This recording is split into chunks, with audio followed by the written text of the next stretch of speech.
Welcome to The Explainer. On any single day, our world is this incredible, dizzying mix of high-stakes diplomacy, heartbreaking crises, and just simple human competition. So today, we're going to hit pause on one day, August 16th, 2025, to really see what that single, chaotic 24 hours looked like across the globe. On this one day, from the wilds of Alaska to the streets of Manhattan, the world was absolutely buzzing with activity. So let's get you caught up on the key moments that were shaping everything right then and there. All right, first up, we're heading to the pretty remote landscape of Alaska. This is where two of the world's most powerful leaders got together for a summit that had, well, pretty much the entire planet holding its breath. So yeah, in this kind of symbolic middle ground, you have President Trump and President Putin sitting down for some incredibly high-stakes talks. And the main thing on the agenda? Trying to figure out a path forward in the long, drawn-out conflict in Ukraine. And really, the biggest takeaway from the whole thing came from this one very blunt statement from President Trump. It's a classic Trump move, right? A negotiating tactic that sends a super clear message. Hey, we talked, but no ink has hit paper. It keeps all the options on the table and, of course, leaves the rest of us guessing. So, no surprise here, the reaction was split right down the middle. On one hand, you had critics saying the meeting itself was a win for Russia.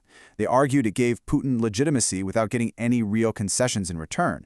But on the other hand, supporters, including the Trump administration, they framed it completely differently. For them, it was a strategic shift away from just temporary fixes and toward a real, comprehensive peace deal. And the diplomatic dominoes started falling almost immediately. Right after the summit, President Trump was on the phone with Ukrainian President Zelensky. And Zelensky's description of that call as a long, meaningful chat, plus a brand new visit to Washington on the calendar, well, it suggests those talks in Alaska have already set the next piece of the puzzle in motion. Okay, now we need to pivot, and it's a big pivot. We're going from the world of high-level, closed-door diplomacy to the brutal reality on the ground. Because on this very same day, a devastating humanitarian crisis was getting worse and worse in Gaza. The reports coming out of Gaza are just dire. We're talking about widespread starvation, critical water shortages, and honestly, the most heartbreaking part is the stories of civilians, women, children being hurt or even killed just trying to get basic aid. The UN agencies there are sounding every alarm they can, warning that things are getting worse by the day. And all of this is happening against a backdrop of, well, political paralysis.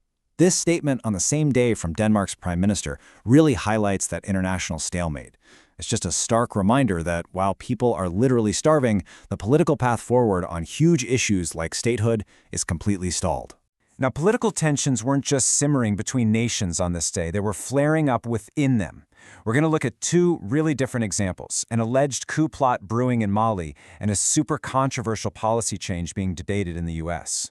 So over in West Africa, there were some really serious signs of instability. High-ranking military officials in Mali were detained, accused of plotting a coup.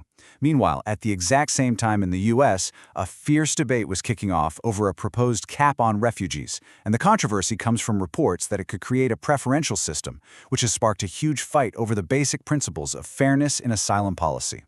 Okay, for our last section, we're going to look at a few seemingly random events that, when you see them all together, they just paint such a vivid picture of the wild contrasts happening on our planet on any given day. First, New York City, where a very local crisis was unfolding in a huge way. A massive fire just tore through an apartment building. It's a powerful reminder that even as these giant global events are playing out, a life-altering emergency can happen, right on your own city block. And then, halfway across the globe, a totally different kind of crisis. This number, it represents the more than 300 lives lost in Pakistan, where just devastating flash floods showed the terrifying and immediate power of the natural world. And for our final snapshot, maybe the most jarring contrast of all. This number is the prize money being battled over in Riyadh at the Saudi Arabia Snooker Masters. So while firefighters were battling blazes and entire communities were being washed away by floods, two guys were competing under bright lights for £500,000. It's a world away from crisis, but it's all happening at the exact same moment. So, a superpower summit, a humanitarian crisis, a coup plot, a city fire, a deadly flood, and a high-stakes snooker final. All of it happening at once. It's a powerful, kind of overwhelming reminder of the complex, contradictory, and totally connected world we all share. So the final question is, for you, what connects all these stories?